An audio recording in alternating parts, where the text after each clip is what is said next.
35 rajab wal fatimi dengan sebab nasrul haq bil haq wal hadi ila siratikal mustaqim wa ala alihi haqqa qadrihi wa miqdarihi al-azim. Amma ba'du.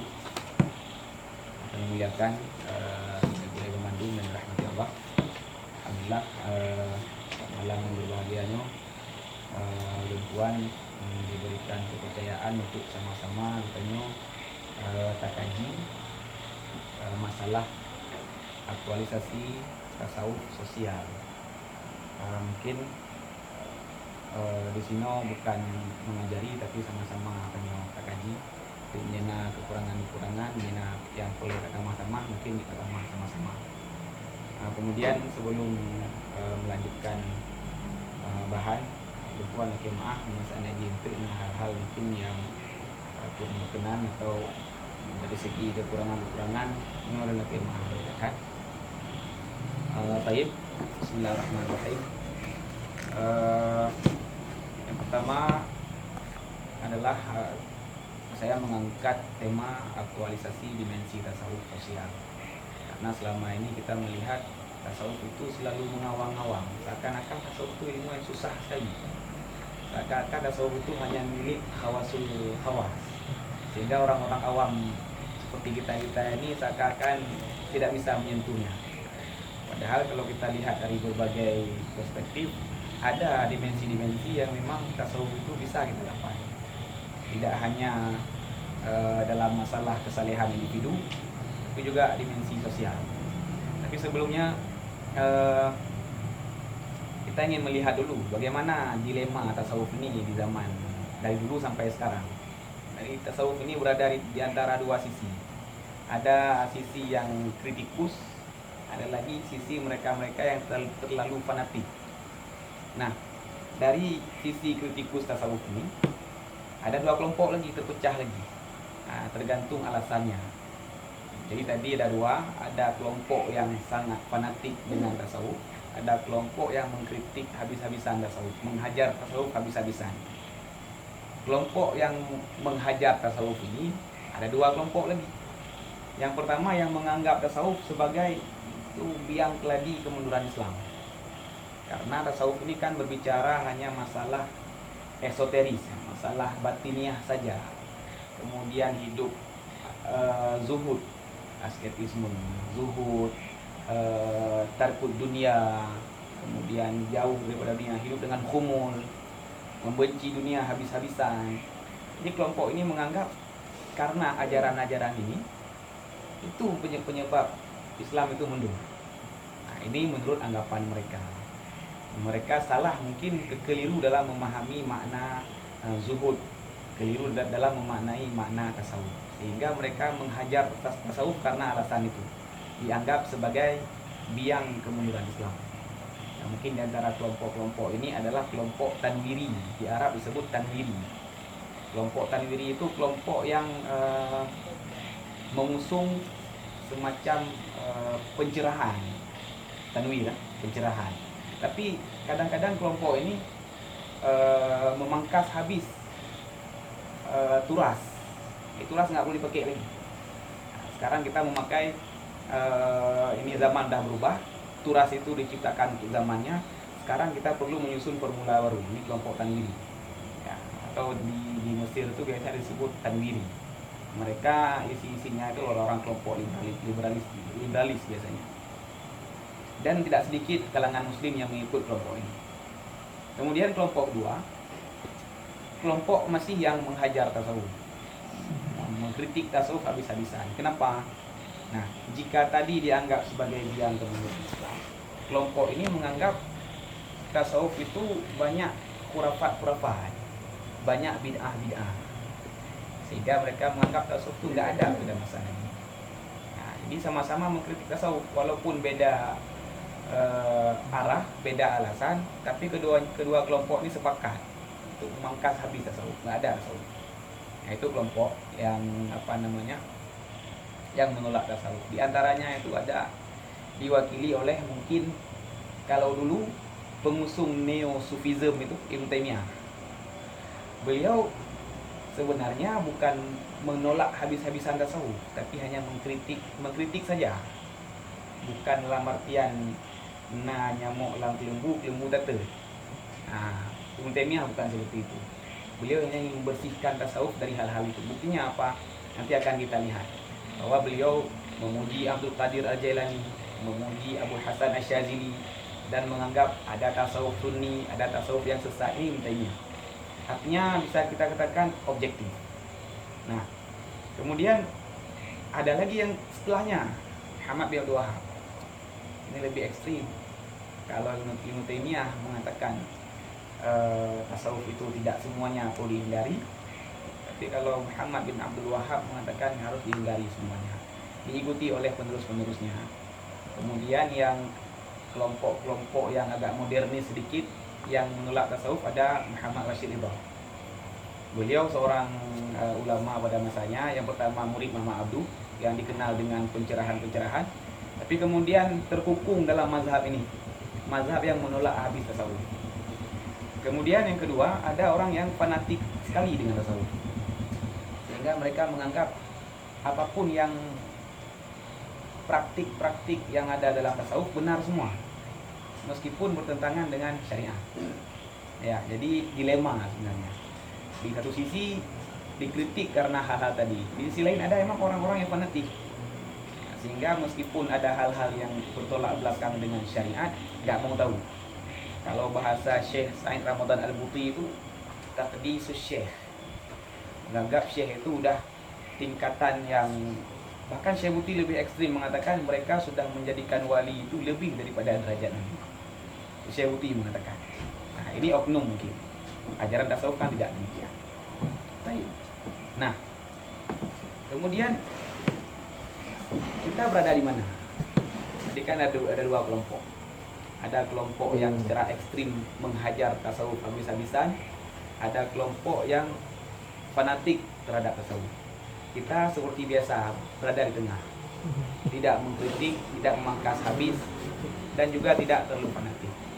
Ya, mungkin ini di antara tokoh mujaddid tasawuf abad ini, saya melihat ada dua orang yang hampir sama caranya. Yang pertama di Mesir ada Muhammad Zakiyuddin Ibrahim. Kemudian di Syria ada Muhammad Said Ramadan Al-Buti. Nah, kemudian beliau berdua juga meninggalkan buku-buku primer yang masih bisa dilacak pemikiran-pemikiran tasawuf mereka. Kemudian muncul pertanyaan, tasawuf itu ilmu atau amal? Dia itu ilmu atau amal? Karena sebagian orang menganggap pengkaji tasawuf itu belum dikatakan sufi. Baca buku definisinya ini, definisi ini, menurut ini, itu belum dikatakan seorang sufi. Karena masih dalam pengkaji bahis. Di tasawuf itu dikatakan adalah praktis, bukan teoritis. Nah, jadi apakah tasawuf itu atau ilmu atau amal? Dia butuh kepada dua sisi, ilmu dan amal. Karena dari segi suluk manusia, jalan hidup manusia, dia itu amal. Tapi tidak cukup, dia perlu pada ilmu juga. Karena ada yang mengatakan man amila bima alima aurasallahu ilman ma lam yakun ya'lam, hadis Nabi. Kemudian ada ayat Allah yang mengatakan ittaqullah wa yu'allimukumullah. Ittaqullah dulu, baru yu'allimukumullah. Kemudian man amila bima alima, orang yang mengerjakan apa yang sudah diketahui, maka Allah akan mewariskan ilmu yang belum diketahui. Itu yang sebagian kalangan menyebutnya dengan laduni. Ini bahasa Gureno hakikat. Nah, kemudian karena Al-Ghazali sendiri tokoh salah satu tokoh yang menyatukan ilmu dan amal, itu mengatakan wa kana al-ilmu aisar alayya min al-amal. Jadi setelah beliau ulang-ulang buana dalam kajian filsafat, kajian tauhid, kajian mantik, beliau berakhir di satu titik, yaitu tasawuf. Tapi kemudian beliau berkata wa kana al-ilmu aisar alayya min al-amal. Lebih mengalimi daripada amal. Cukup amal. Ini Imam Ghazali yang mengakui. Fama baluna nahnu. Imam Ghazali mengatakan seperti itu. Fabtada'tu bitahsili ilmihim min mutala'ati kutubihim mislu Qutul Qulub li Abi Thaib Al-Makki wa Kutubul Haris Al-Muhasibi. Jadi tasawuf Al-Ghazali dimulai dengan mengkaji, ya mengkaji tasawuf ini, baru kemudian beramal. Tapi ujung-ujungnya Al-Ghazali mendapatkan kesimpulan bahwa oh ini bukan ilmu yang dikaji, nggak cukup dengan kajian, ini perlu dengan amal, sehingga sampai pada titik beliau mengatakan ilmu ini diperoleh dengan zuhud. Nah, itu sekelumit tentang dilema tasawuf antara kritikus dengan orang fanatik. Kemudian yang kedua, sedikit kita akan mencoba mengkaji bersama-sama definisi tasawuf. Mungkin kita semua sudah pernah mengetahui, sudah pernah membaca bahwasanya susah sekali mendapatkan titik temu untuk definisi tasawuf. Itu dosen tasawuf kami, kita Salahuddin, mengatakan orang yang mencoba mendefinisikan tasawuf ibarat orang buta yang pegang gajah. Ada yang pegang di ekor, mengatakan wah gajah itu seperti ular panjang karena dia pegang di ekor. Kemudian ada yang mendefinisikan gajah karena dia menyentuh belalainya. Ada yang mendefinisikan gajah karena dia memegang hidungnya. Ini berbeda-beda. Nah, jadi sulit, tidak ditemukan definisi yang jami' mani tentang tasawuf. Karena masing-masing mendefinisikannya sesuai perasaan, syuurnya. Ada yang mengatakan tasawuf itu akhlak, ada yang mengatakan tasawuf itu irfan, ada yang mengatakan tasawuf itu maqam, ahwal, dan banyak sekali. Akan tetapi dari segi bahasa, tasawuf sebagian orang mencoba mengkaji asal muasal dari bahasa. Ada yang mengatakan dari ahlus sufah, yaitu orang-orang yang pada masa Rasulullah, orang-orang muhajir yang tinggal di Masjid Nabawi, yang mereka selalu membersamai Rasulullah. Ketika sahabat-sahabat lain mungkin sibuk dengan kehidupannya masing-masing, tapi ahlus sufah yang selalu membersamai Rasulullah. Di antara mereka ada Abu Hurairah, Zaid bin Sabit, Ka'ab bin Malik. Nah, itu semuanya adalah ahlus sufah. Sebagian orang menganggap tasawuf berasal dari kata ini, ahlus sufah. Kemudian ada as-safa, suci. Nah, suci. Kemudian ada as-saf, saf pertama dalam salat. Kemudian ada kata-kata sofia dari bahasa Yunani. Kemudian ada yang berpendapat dari kata-kata sof, wall, bulu domba. Intinya walaupun Al-Qushairi dan Suhrawardi menganggap yang paling dekat itu soft wall, tapi tidak mengatakan paling benar. Kembali lagi ke permasalahan tadi, tidak mengatakan paling benar, tapi paling dekat. Oke. Kemudian secara istilah, nah ini mungkin perlu sedikit kita mengetahui bahwa saya salut dan terpengaruh dengan Syekh Sa'id Ramadan Al-Buti. Beliau mengatakan kalau memang kata-kata tasawuf itu dianggap bid'ah oleh sebagian orang karena menyebut kata-kata tasawuf, tak apa, pakai kata-kata lain. Ibnu Taimiyah mengatakan tazkiyatul batin. Ibnu Taimiyah intinya apa? Tasawuf juga. Makanya kan ada istilah kita la musyahata fil istilah. Enggak perlu meributkan istilah. Selama musammanya sama, ismunya terserah. Nah, la musyahata fil istilah. Ya, nah. Mau namakan fikih batin, mau namakan suluk, mau namakan tarbiyah, tazkiyatun nafsi, tasawuf, zuhud, selama intinya itu juga, daripada berpecah belah, daripada bersekte-sekte, ya nggak apa-apa. Tapi Syekh Buti tetap menyebutnya tasawuf. Tapi yang uniknya dalam kitab Al-Hikam, syarah Al-Hikam beliau 4 jilid itu, sekalipun nggak pernah memakai istilah tasawuf. Padahal kitab Al-Hikam kitab tasawuf. Alasan beliau apa? Saya akan ikut Ibnu Athaillah. Beliau sufi besar, tapi dalam Al-Hikam tidak pernah sekalipun menyebut kata-kata sufi atau tasawuf. Dan di kitab-kitab lain, At-Tanwir fi Isqat Tadbir, tidak pernah menggunakan kata-kata tasawuf. Bukan berarti anti, tapi supaya nanti tidak terkotak-kotak. Tapi bukan berarti nggak bisa dipakai. Kemudian Syekh Buti mengatakan at-tasawuf laisa ilman yuhfaz. Tasawuf bukan ilmu yang dihafal. definisi ini alusufah, bukan itu tasawuf. Lakinnahu hal katanya, kondisi spiritual. Lakinnahu hal kata Syekh. Dan ini mungkin ini mewakili ulama-ulama lain yang mengatakan tasawuf itu bukan kajian.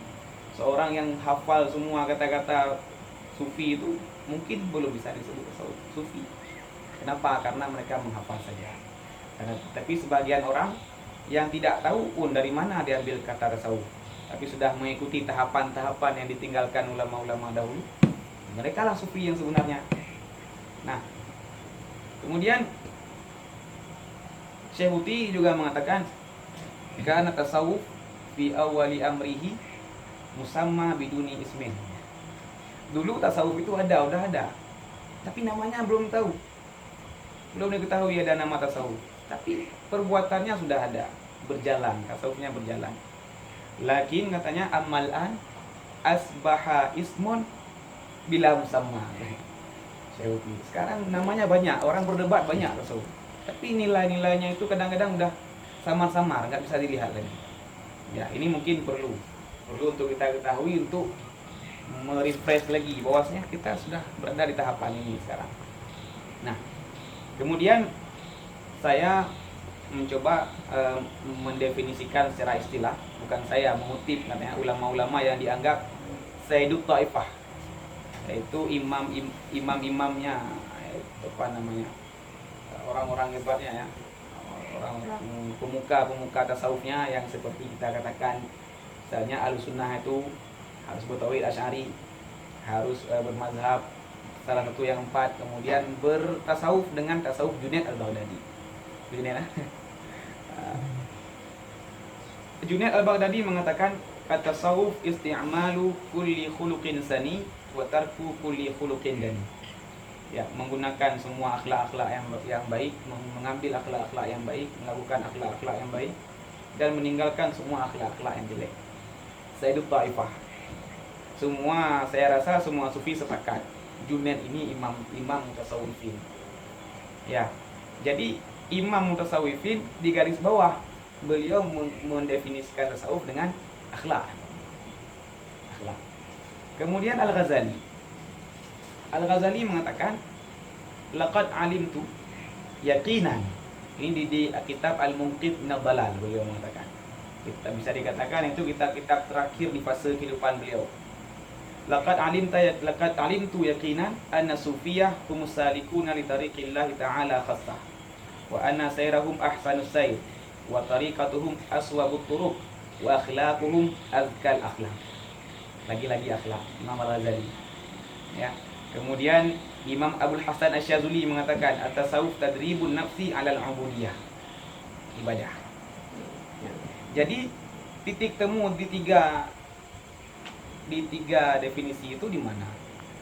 Imam Ahmad Zarruq Al-Fasi dari Maghrib, beliau mencoba memberikan titik temu bahwa titik temu dari semua definisi itu adalah sidqut tawajjuh ilallah. Sidqut tawajjuh ilallah bisa didapatkan di kitabnya Qawaid Tasawuf. Mungkin kitab tasawuf yang mungkin benar-benar objektif, sesuai dengan ilmu, bukan sesuai dengan irfan. Ada ilmu, ada irfan. Irfan masih mengawang-awang ya, dan sudah bercampur dengan filsafat. Tapi kalau ilmu itu masih objektif berdasarkan Al-Quran dan Sunnah. Beliau mengatakan sidqut tawajjuh ilallah, bertawajuh kepada Allah dengan sebenar-benarnya. Nah, ini. Kemudian asal usul tasawuf. Ini kita masih berbicara tentang sejarah tasawuf sebelum nanti beranjak ke dimensi sosialnya. Asal usulnya ada dalam Al-Quran, ada ayatnya. Wa idza sa'alaka ibadi anni fa inni qarib. Para sufi menganggap ayat ini sebagai salah satu landasan tasawuf. Tuhan itu dekat. Kemudian fafirru ilallah, berjalanlah menuju Allah, ikut salik ya, riyadhah nafsiyah. Kemudian ada hadis ya, walaupun sebagian ulama masih memperdebatkan hadis ini, ada yang mengatakan dia bukan hadis ya. Man arafa nafsahu faqad arafa rabbahu. Ya, ini masih diperdebatkan. Kita katakanlah ini khabar atau asar, karena mungkin kalau hadis masih diperdebatkan. Kemudian ada hadis lagi yang mengatakan Nabi salat sampai bengkak kakinya. Sampai Sayyidah Aisyah menangis. Ya Rasulullah, kenapa engkau lakukan seperti ini? Faqad ghafarallahu laka ma taqaddama min dzambik, katanya. Allah sudah mengampuni dosa-dosamu. Kenapa masih salat sampai bengkak kakinya? Kata Rasul menjawab, afala uhibbu an akuna 'abdan syakura? Enggak bolehkah saya bersyukur, kata Nabi. Bersyukurnya sampai salat sampai bengkak kakinya. Padahal dosanya udah, tiket VIP di surga udah dapat. Tapi masih seperti itu. Ini hadisnya. Sandaran orang-orang sufi. Dan juga ada hadis lain. Rasulullah mengatakan, wallahi inni la astaghfirullah wa atubu ilaihi fil yaum aktsar min 70 marrah. Kata Rasulullah, saya bertobat, beristighfar kepada Allah. Demi Allah, saya beristighfar sehari itu lebih dari 70 kali. Istighfar, taubat. Makanya para ulama sufi nanti mengambil ke permasalahan jadidit taubah. Setiap hari harus mentajdid taubahnya. Seperti kata Imam Ad-Dardir dalam karidahnya. Kemudian hukum mempelajari ilmu tasawuf. Tadi kita sudah menjelaskan bahwa tasawuf itu ilmu dan amal. Hukum mempelajarinya apa? Al-Ghazali mengatakan hukum mempelajari tasawuf itu fardhu'in. Fardhu'in bagi setiap orang. Kenapa? Karena beliau menganggap karena setiap orang tidak terlepas dari aib jiwa. Kotoran-kotoran jiwa ini semua orang ada. Jadi untuk membersihkannya, kata Al-Ghazali, fardhu'in. Ya, ini bisa dilacak nanti dalam kitab Al-Munqidh min ad-Dhalal. Al-Munqidh min ad-Dhalal atau Al-Ihya' Ulumuddin. Ihya' Ulumuddin. Ya. Nah, Abu Hasan Asy-Syadzili juga berkata demikian. Beliau mengatakan barang siapa yang tidak menggeluti ilmu ini ditakutkan, kata beliau, meninggal dalam dosa besar. Sedangkan dia tidak mengetahui, enggak sadar rupanya meninggal dalam dosa besar. Ini kata Abu Hasan Asy-Syadzili. Beliau berkata barang siapa yang tidak menggeluti ilmu kami ini ditakutkan ia mati dalam keadaan dosa besar. Kata-kata beliau ini bisa dilacak dalam kitab Haqa'iq Ani Tasawuf, Abdul Qadir Isa. Saya bawa Abdul Qadir Isa namanya. Judulnya Haqa'iq Ani Tasawuf. Nah, kemudian bagaimana silsilah tasawuf ini? Katakan Nabi nggak pernah, padahal pencetus Ibnu Ajibah Al-Hasani dalam kitab beliau Iqadul Himam namanya. Iqadul Himam fi Syarhil Hikam, termasuk kitab besar dalam Syarah Al-Hikam, satu jilid tapi luas sekali pembahasannya. Iqadul Himam. Beliau berkata bahwa pencetus tasawuf itu Rasulullah sallallahu alaihi wasallam. Beliau pencetusnya, walaupun belum dikatakan tasawuf. Seperti orang pencetus Sirri As-Saqati, baru kemudian Imam Taifah, Junaid Al-Baghdadi. Jadi nggak jauh silsilah Junaid kepada Rasulullah itu tidak jauh. Baik. Kemudian selesai bre. Ya. Kemudian Ibnu Ajibah menambahkan dalam Iqadul Himam, beliau mengatakan bahwa rukun tasawuf ada 4. Yang pertama kaful adza. Kaful adza wa hamlul jafa wa syuhudus safa wa ramyud dunya bil qafa. Kaful adza, mencegah kezaliman. Hamlul jafa, sabar menerima semua cobaan. Syuhudus safa, kejernihan hati. Kemudian ramyud dunya bil qafa, menghilangkan cinta dunia. Ini nanti yang menjadi dimensi sosialnya dari sini kita angkat. Baik. Kemudian gure-gure Pamandu, tasawuf dalam Islam para ulama mengatakan adalah itu manifestasi dari ihsan. Anta abudallaha ka'annaka tarahu fa illam takun tarahu fa innahu yaraka. Itu sisi tasawuf. Para ulama mengatakan hadis Jibril sebagai landasan paling utama. Ketika Jibril mendatangi Rasulullah mengatakan itu Jibril datang mengajari kalian tentang agama kalian. Jadi ada Islam, ada iman, ada ihsan. Para ulama mengatakan Islam ini adalah dimensi fikih syariat. Sedangkan iman ini adalah dimensi tauhid. Sedangkan ihsan Dia mengatakan ini adalah sisi tasawufnya yang bisa menyeimbangkan antara iman dan Islam. Islam, iman tanpa ihsan itu akan goyang. Kita melihat banyak orang-orang pakar tauhid, pakar-pakar fikih. Tujuannya untuk apa? Untuk berdebat. Kenapa? Karena tidak ada ihsan dalam hatinya. Ihsan yang menyeimbangkan dua sisi ini. Baik. Jadi tasawuf adalah salah satu dari tiga sisi, yaitu ada unsur primer dalam Islam, ada Islam, iman dan ihsan. Kemudian para ulama juga mengatakan titik yang tidak bisa dipisahkan dari tasawuf itu adalah akhlak. Akhlak. Mungkin kalau kita katakan fana, kemudian musyahadah, mukasyafah, itu terlalu jauh untuk kita gapai.